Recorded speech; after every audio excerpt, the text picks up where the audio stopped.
Well, it is official. We are officially in a buyer's market.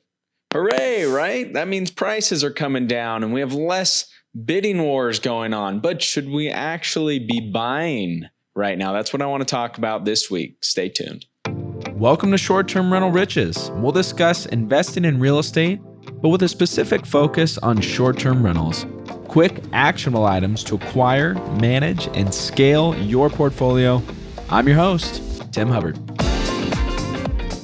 So welcome back to the Short-Term Rental Riches podcast. Really excited you're here today. The economy's just kind of going crazy, isn't it? As interest rates have gone up, it is impacting more than just our local economy, but our international economy as well. It's also affecting the amount of renters we have in the market, the amount of people that can buy properties. It really has a lot of impacts. But the reality is prices are coming down. It is now a buyer's market, which it hasn't been for, I'm going to say 8 years or so. We've been bidding against others. We've been getting denied on requests to have things fixed from the sellers. So the tides have turned, and I want to talk about that this week, as well as whether or not we should actually be buying, though. Those are two totally different points. So we're going to get into that. We're going to get into a little bit of the opportunities. We're going to just discuss again that every market is different. So of course, there's not like a one size fits all answer to cover everything. We're going to talk about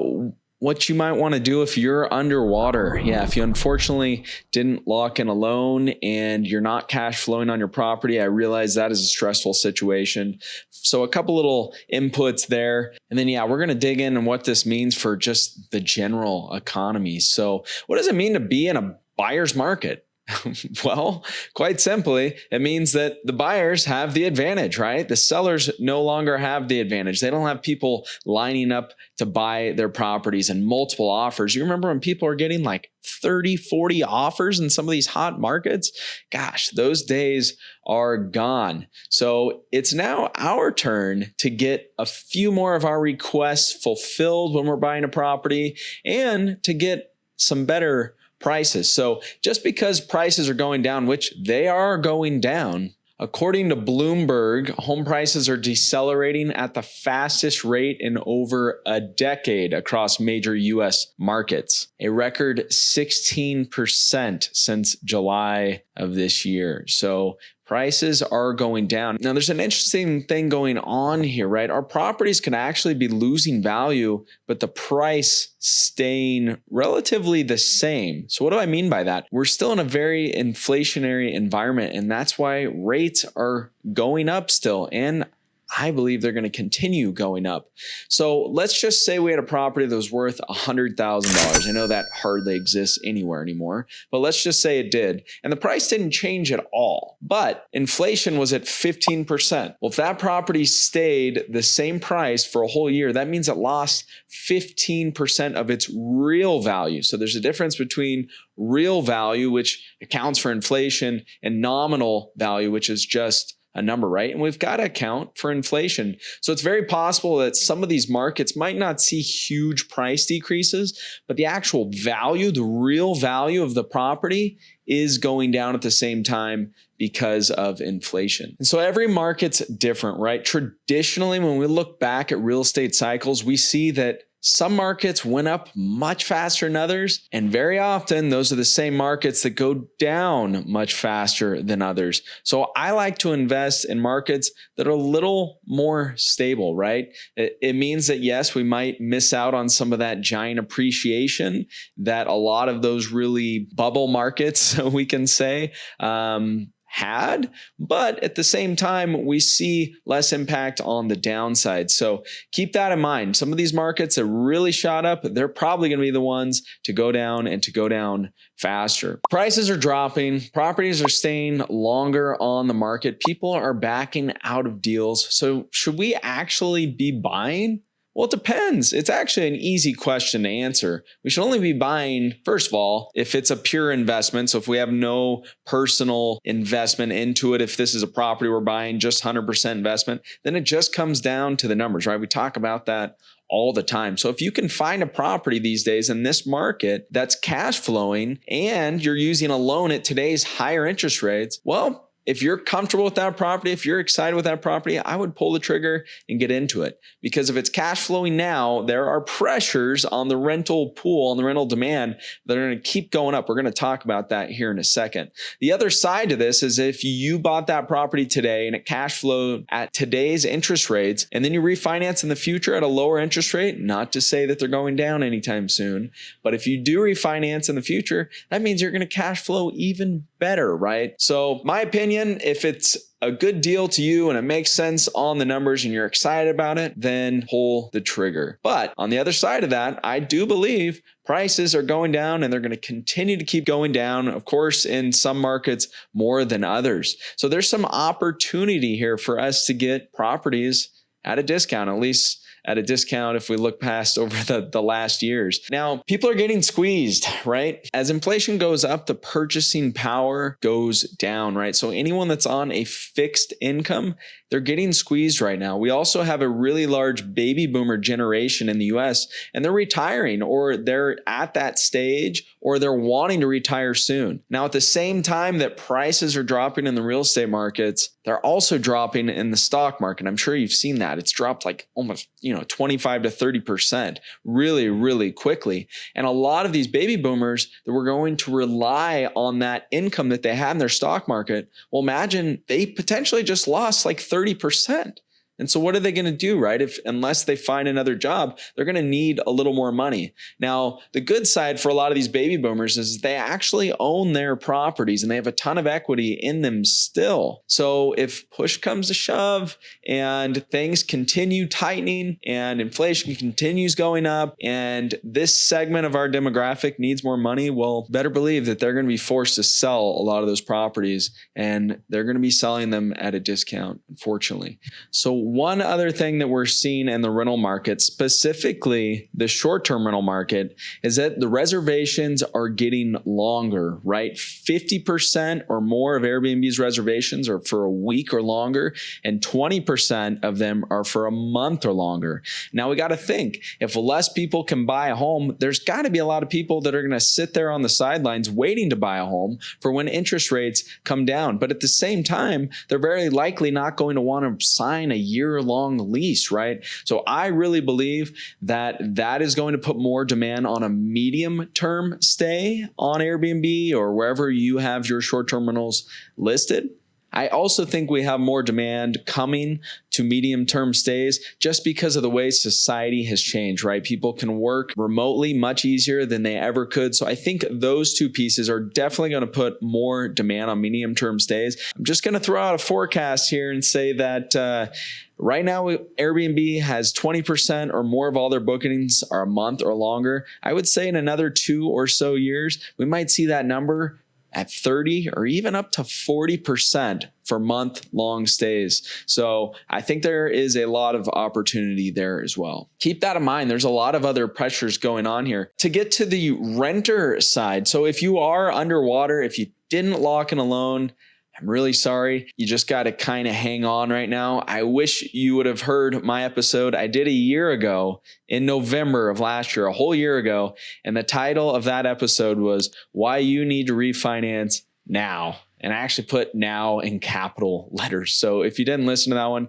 you can go back and check it out. But unfortunately, it's a little too late now. So if you're underwater, the good news, the flip side of this is if it's an investment property, rents are very likely going to keep going up because as interest rates go up, the amount of people that can actually purchase a home goes down. And that means that there are more renters, right? And so we've effectively entered a renter's nation. There are more people that rent than there are that own. A couple interesting stats here, and not to pick on California, a lot of you know I'm from there originally, but numbers are really high there, right? Real estate prices are really high. From the National Association of Realtors, they said that in Q2 of this year, only 16% of Californians could afford to buy a home at the median home price. That's a lot, right? And that's actually down from 5% the year before. So if we look at California as having, almost 40 million people in the population, if it dropped 5%,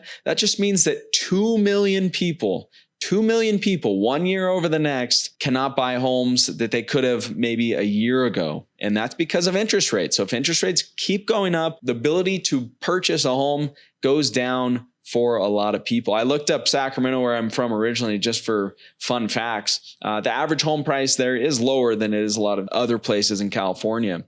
But the average payment right now is over $3,000. For someone to be able to qualify to buy a medium home price in Sacramento, they've got to make well into six figures, like $128,000 a year. And as we know, most people are not making that kind of income. So it's sad. A lot of people are getting squeezed. They really are. Rents are going up and their purchasing power is going down if they're on a fixed income. Now, to add even more pressure to the rental demand, construction permits are down. People are not pulling construction permits right now because costs are going up and the sales prices are going down. So that's a bad combination for a developer, right? That means if less supply goes out into the market, we're already in a shortage situation in the US, means there's going to be even more pressure on rents. So sadly, for a lot of people, they're getting squeezed right now with inflation going up and rents going up at the same time. The other side of this is that we're now in a buyer's market. So for those of you that have some cash laying around, we've got some really good opportunities coming up, I believe. For those of you that don't have the cash lying around, well, good news. 30 to 40% of the homes in the US are owned outright. There's no loan on them. So that creates a lot of opportunity for seller financing. You can work out a deal directly with an owner that wants to sell their property, or maybe needs to sell their property, sadly, if they need some more money just for general living expenses. So that is the flip side. I know there's a lot going on here. It's a pretty complex situation. The macro economy is complex. There's a lot of things that affect it, right? But I think the reality is, and the thing that we need to understand is that if interest rates continue going up, things are not going to get easier. And we are still in a very high inflationary environment. So I don't think that interest rates are going down anytime soon. So what opportunities do we have? Well, if we're underwater and we have a property where it's not quite cash flowing, if we can hang on, if we can borrow some money from a family member or work with someone just to get by, maybe your rents will go up a little higher. If you can get out of that property right now, it might not be a bad idea. I know that's not a fun situation, but this is kind of the reality right now. Now, on the other side of this, if you are in a position to purchase properties, well, I think there's going to be a lot of good deals, especially for those properties that did not have fixed loans and are underwater. Those people are going to be forced to sell. A lot of our demographic baby boomers segment might be forced to sell if the stock market and a lot of the retirement savings continues to go down. Credit card spending is going up, savings are going down. This is not a good combination for the economy as a whole, right? As an investor, we just want to make sure that we're prudent with whatever deal we get into. It doesn't mean there's no deals to be found right now. There's always deals to be found. Again, that varies by market. But if you're getting ready to pull the trigger on a property, just make sure you're comfortable with the numbers today and you have fixed long-term financing if you're using financing. And one last thing, there's a big impact to the US raising our interest rates, right? A lot of countries outside of the US owe debt in US dollars. So if US dollars get more expensive, that means that their debts are going up. And this is all driving the price of the dollar up, among other things too. Quite a complicated subject there when we get into exchange rates. But, having lived outside the US for over 5 years now, there is a lot of international opportunity. So I want to talk about that in a coming episode. I just really excited, just signed for a nice lot here in Medellin where a partner of mine and I are going to be doing a development. So we will get into that in the near future. But until then, yes, we're in a buyer's market. Doesn't necessarily mean you should be buying. I think if you find a good deal, well, go ahead and pull the trigger. But I also think there are some more deals coming up. I hope that gave you a little insight. I hope it didn't freak you out. And I hope you've been listening to the podcast for a while and you've gotten yourself into some conservative investments. So until next time, I hope you have a wonderful week and I will talk to you soon. Want Want to get on the fast track to financial freedom through short-term rentals? Well, it all starts with the properties you acquire, but you want to make sure that you acquire the right properties. I want to give you my ebook that will show you how to do just that. There is no charge. It's my gift to you for being one of our subscribers. Just go to restmethods.com. That's REST methods.com.